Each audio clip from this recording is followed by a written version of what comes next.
люди долго живут вместе, они становятся похожи друг на друга, словно родственники. Общаясь с супругами Метлиными, Андреем и Ириной, мы заметили много отличительных черт, но тем не менее увидели главное – они удивительно дополняют друг друга, словно созданы для этого. Ирина Николаевна на мой вопрос, каким ветром их занесло в Уснеру из теплого оазиса Алма-Аты, ответила просто. Здесь жила у Андрея двоюродная сестра. Они здесь работали с мужем и приехали к нам в гости в Алма-Ату, просто погостить как бы. А у нас тогда как раз Сергей родился. Ну, естественно, они рассказывали, какой тут шикарный край, как тут красиво, как тут хорошо. Мы заинтересовались. Ну, и решили, что пока у нас очередь на квартиру идет в Алмате, мы поедем поработаем. Подзаработаем себе там на жилье, там на обустройство, пока очередь на квартиру идет. Андрей почти что в этот же год, в 87-м, приехал сюда работать, а мы пока домик прикупили. Ну, тогда народу здесь было очень много, потому что купить дом это было очень сложно. С горем пополам он нашел вот в районе Смика дом. А Андрей Валентинович со смехом рассказал, как он добирался в октябре 1987 года от Якутска до Уснеры. Когда я со столицы Казахстана прилетел в город Якутск, и у меня билет был только до города Якутск. Я подхожу в авиакассу покупать билет на Уснеру 17 октября. Говорю, девушка, мне билет можно на Уснеру? А в кассе говорят, ну, пожалуйста, на 27 декабря будете брать билет? Я говорю, нет, конечно, нет. На 2 месяца где жить-то? Выхожу на улицу, думаю, так, значит, ну, если самолетом не получается, значит, надо как-то такси. Выхожу на улицу, спрашиваю, а как, что такси? А у нас такси нету. Я в таком шоке был, не понимал, куда я попал. В справочную подхожу, но человек на 15 стоит, минут 40 стоял. Говорю, девушка, а где железнодорожный вокзал у вас? Она такая меня посмотрела, очки приподняла. Она говорит, поезда там не ходят. Я пошел, взял билет, конечно, там на конец декабря. Утром, как правило, идет объявление, посадка на Уснеру. И весь аэропорт поднимается и идет к стойке. Просто весь аэропорт. Все кресла, все ступеньки, все, что было там на подоконниках, люди лежали, сидели, все опустело. И вот порядка 300 человек идут на стойку к самолету, регистрация. Да, опять меня в шок так бросало. Но все-таки я улетел на Уснеру. Значит, выхожу с самолета, беру чемодан свой, значит, выхожу, значит, на улице градусов 40, наверное, 42. Смотрю, подъезжает пазик. А до этого, как с самолета выйти, после того, как выйти с самолета, я зашел в аэропорт. Полный аэропорт набитый, значит, это самое там встречающие, потом подъезжает пазик. И весь аэропорт, все люди с аэропорта, хлынули на этот пазик. И вот они пихаются минут 10. Один, второй, третий, там вот, людей толкают, все. Ну и осталось только 4. Я думаю, что толкаться, дождусь второго автобуса. Не, чемоданы поставил, значит, стою, а мне женщина с автобуса ступеньки. Че, говорит, не лезешь-то? Я говорю, да я следующего дожду. А говорит, больше не будет автобуса. Да, думаю, я вот этот чемодан там между ног засунул, кое-как, короче, приехал. Ирина с 10-месячным сыном приехала к мужу через полгода. К этому времени Андрей уже устроился на работу, купил домик и подготовил все к их приезду. Обустроил пока там все, и мы приехали туда. В 88 году я с Сергеем приехала, ему было 10 месяцев. Конечно, когда ходишь в своем доме, хоть и маленьком, а ну-ка с города приехать, и он рассказывал мне, у нас дом будет со всеми удобствами. И вода холодная, горячая, и все уборные в доме. Все прекрасно. Ну, естественно, я городской человек, ехала, думала, там такой шикарный дом. Приехала, домик ростиком, что я со своим ростом могла до потолка достать. Но когда я ходила по этому дому и понимала, что это мой дом, это теперь мое жилье, я такая счастливая была, прям вообще. Мы такая сели здесь. В принципе, уезжать особо не планировали, ну а потом еще началась вот эта заваруха в стране. Мы так здесь и остались. Нас благополучно в Алма-Ате выкинули с очереди, сказали, ничего не знаем, и вас мы не знаем, и кто вы, что. Ну, собственно, мы особо и не пожалели, потому что мы уже прижились здесь, и уезжать отсюда не хочется даже сейчас. Так два работника легкой промышленности с легкостью вписались в дружную в те времена семью уснерцев. Ирина стала работать в детском саду. Андрей работал в котельной Сарелахской обогатительной фабрики. Энергичный и спортивный, он в свободное от смены время организовал для мальчишек клуб карате. Я занимался карате, у меня, тренер по карате был. На втором этаже там комнатка была, типа борцовской. Маты и груша висела, все, больше ничего нет. Ну, я стал ходить заниматься. Вот. Ну, несколько там тоже человек стали заниматься. Потом как-то все это выросло. Стал народ туда ходить. Ну, я во второй школе, в школе Хоменко, я арендовал зал, там с директором договорились. Я вел 2 группы детей. В группе было у меня человек по 25. Я работал по 3-сменному режиму работы и выбирал время. Свой график был, и люди ходили, туда занимались, дети. И в Игре арендовал помещение в Китайской стене в самом конце. Да, техэтаж. Вот. Руководство, значит, в Игре мне помогло там сделать ремонт. Вот. Мы с детьми там все покрасили, побелили, закупили маты, закупили нам форму. Вот, человек 25 у меня занималось детей. А Ирина пробовала себя в рукоделии. Вязала своим уже 2 детям на спицах вещи, плела макраме, вышивала. Научилась вязать крючком, и это стало ее любимым занятием. Она открыла для себя мир вязаных игрушек. Вот, это была вот самая первая. Вот это самая была первая, она такая была тяжелая, потому что тоненьким крючочком это было, я думала, я без пальцев останусь. Но зато, наверное, самая родная. А потом пошли потихонечку все остальные, не знаю, сначала то, что полегче, потом уже пошли домовята всякие, вот такие, которые с ручками. Ну, а потом уже захотелось что-то вот такого плана, мягкое и большое. Вот такие куклы на каркасике, тоже у которых, чтобы гнулись ручки. Это тоже как бы все оттуда, с интернета, потому что вроде вот руки есть, как их вшить, как их сделать, как те же самые волосики. А потом уже захотелось так, чтобы поменьше было проблем, чтобы поменьше вшивать руки, ноги. Уже начинаешь думать, вязать как... Начиная с ножек, чтобы и ручки были вшиты, и тут же голова, чтобы пошла. И здесь остаются пришитыми только носик, ушки и хвост. Все. Поэтому, как-то вот так, потихоньку, помаленьку. А вот много времени? Вот если бы не работа, в принципе, вот даже вот такую игрушку, она, можно сказать, цельно связана. Вот на нее можно потратить, если вот как с утра сесть, часа 3. Если сидеть, ничего не делать, только, всегда же находится на что-то отвлечение. И вроде кажется это быстро, но это трудоемко, потому что все равно надо где-то посчитать, чтобы не сбиться со счету, чтобы как-то сделать. Конечно, вот такие игрушки уже посложнее, потому что там много мелких деталек. Вот на них тратится побольше времени.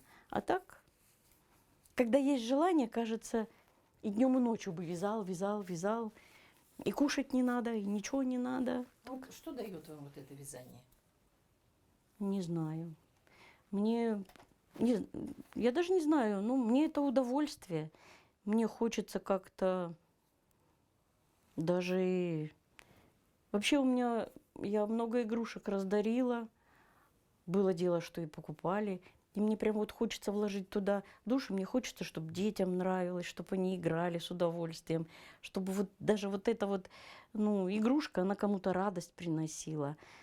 Да, вот пока они стоят, но я надеюсь, что каждая игрушка найдет своего хозяина, который будет маленький хозяин, которому будет нравиться, который будет играть. А еще у хозяйки полон дом растений, вечно зеленые и цветущие.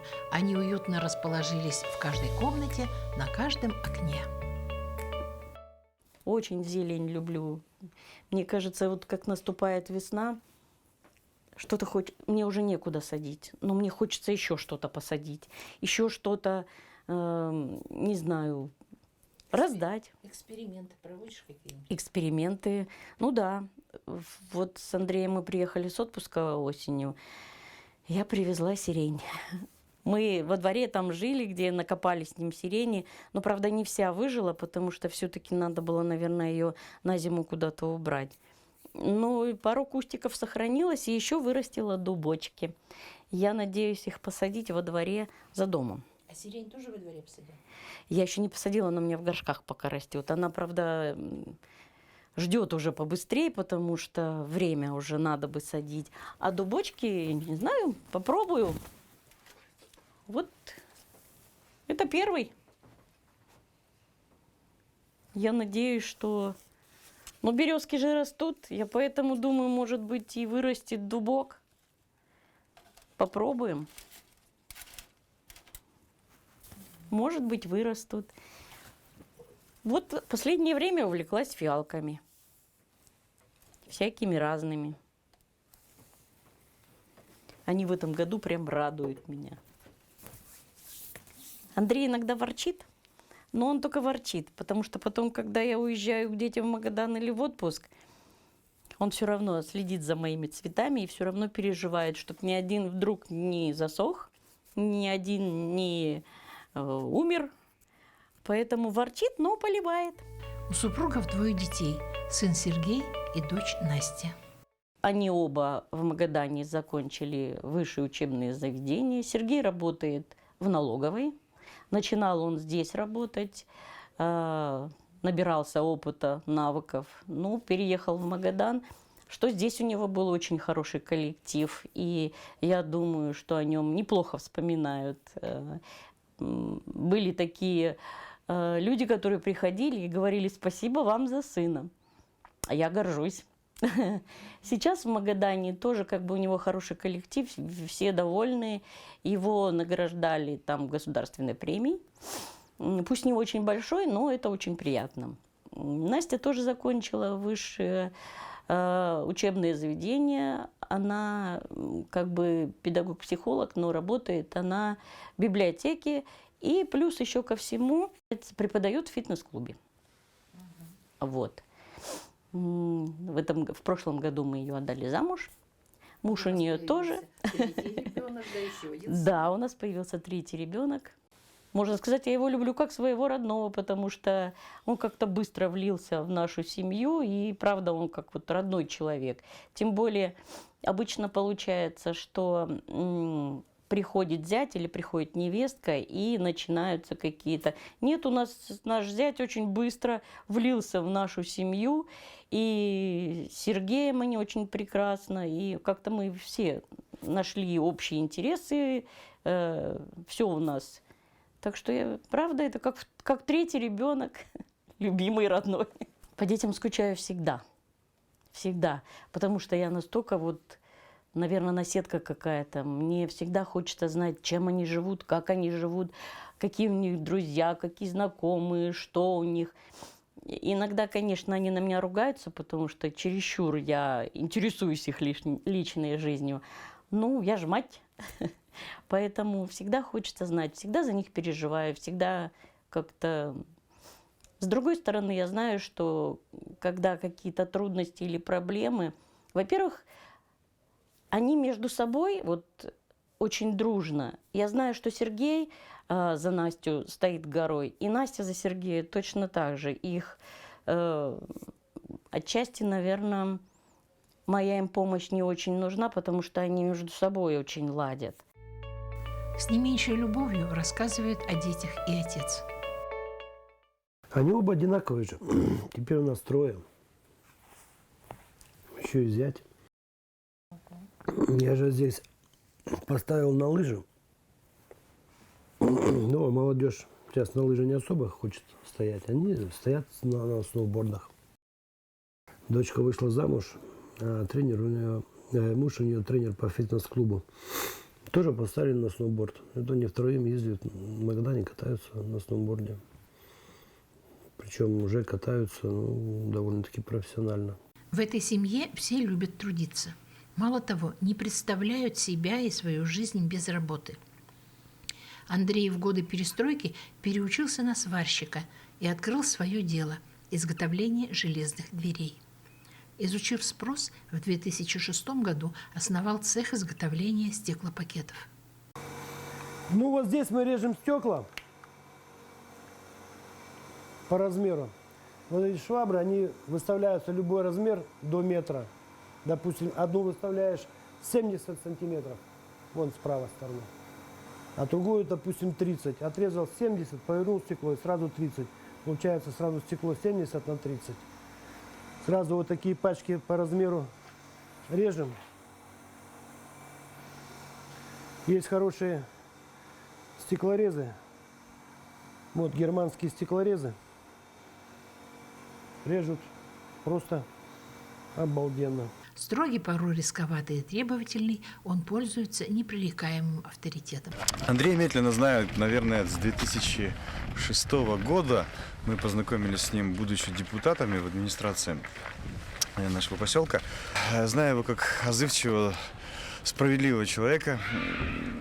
Всегда он готов был прийти на помощь, на выручку, всегда поддерживал начинания молодежи, вот насколько я вот помню. И нам помогал, и с клубом, и так вот. Ну, супругу знает и вся мужская половина УСНР, потому что она работает у него в магазине запчастей. У Андрея всегда была такая черта, как трудолюбие. Всегда берется делать что-то сам, там, варить, паять, никогда не принимает помощи, но если уж совсем уж ничего не получается, там, или совсем нужно привлекать какого-то специалиста, а так всегда все делает сам, и варит, ну, и сварка, и там, и резка, там, все что угодно. Очень трепетно относится к своей семье, всегда прекрасно отзываются супруги свои, о детях. Жена говорит о нем. Домовитый. Он может быть, кому-то, может быть, кажется там, что он где-то жесткий, где-то строгий, но в семье он совсем другой. Я за ним как за каменной стеной. Я никогда не переживаю о том, что у нас вдруг не будет денег, потому что я знаю, что он заработает. Вот когда началась в стране вот эта вся заваруха, тяжело же было, 90-е годы. У нас, когда родилась Настя, он на фабрике работал, в котельной. Тогда рассчитывались, денег же не было, рассчитывались бытовой техникой. И вот была такая ситуация, что у нас была такая стеклянная копилка, мы туда складывали копеечку. Мы вытряхали с нее эти копеечки, чтобы пойти булку хлеба купить. Вот. И было такое, что варили супчик на простой водичке, и просто плавала лапшичка. И я думала, боже, как же мы дальше жить будем? Ничего. Наш папа придумал, он ушел оттуда, пошел работать в ЦВХМ, выучился на сварщика, начался вот сварными работами заниматься. Поэтому он начал с того, что во дворе, где мы жили, в частном доме, он начал варить железные двери. Вот оттуда все началось. Сначала были железные двери, потом двери вроде как уже все, надо было попробовать что-то еще. И вот он начал заниматься окнами.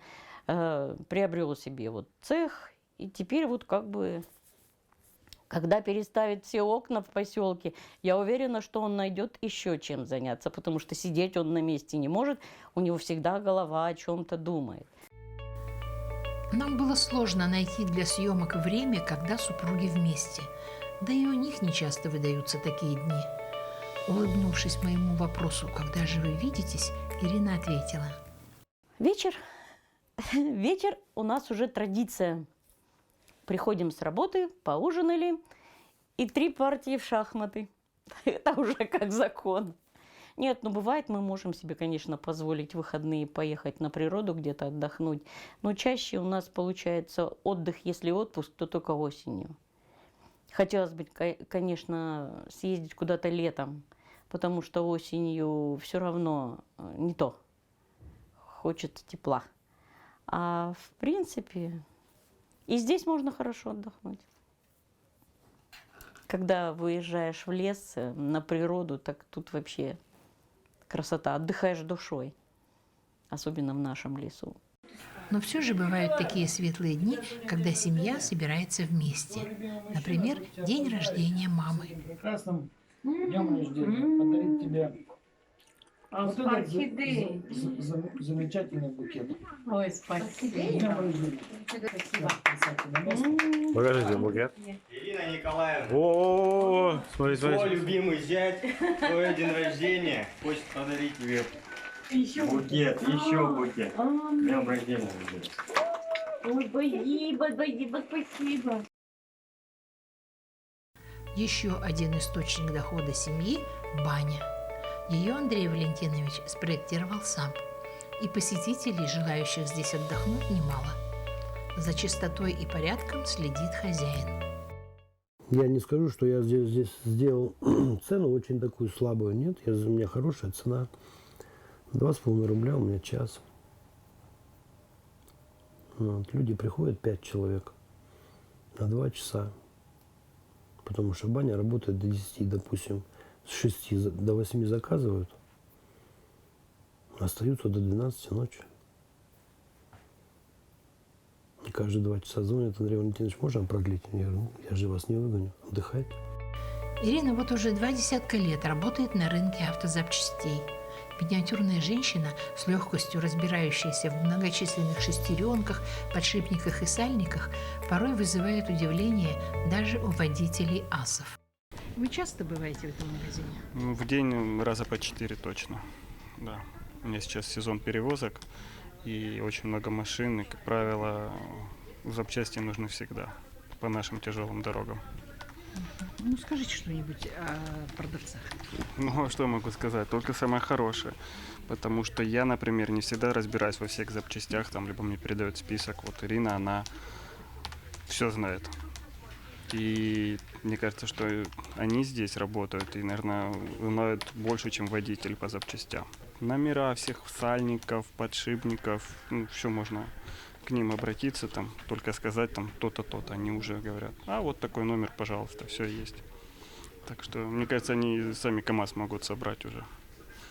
Так что, если бы не они, нам было бы здесь очень тяжело. Первый месяц, наверное, я сидела, меня вот так трясло, потому что я ведь тоже ничего не знала. И почти месяц Андрей приходил, меня контролировал, подсказывал мне, что и как. И потом я всегда была на телефоне, я звонила Наташе. Наташа, что это такое, где оно лежит, как оно выглядит. Потом как-то постепенно все это втягиваешься, а потом один и другой переезд с одного места на другое. Это дорогого стоит, потому что когда ты все своими руками переберешь, ты уже знаешь. И я ведь работаю там уже почти 22 года, поэтому сама сейчас аж испугалась, 22 года. Ко всему привыкаешь. А потом где-то, когда что-то не знаешь, мужики всегда с открытой душой всегда подскажут. Даже иногда бывает так, приходят и говорят: ну вот это вот такая штучка, которая вставляется туда, которая стоит вот там, а потом еще: ты поняла? Ну поняла, я хоть машины не ремонтирую, ну поняла. А еще Ирина научилась водить снегоход. Купили год назад.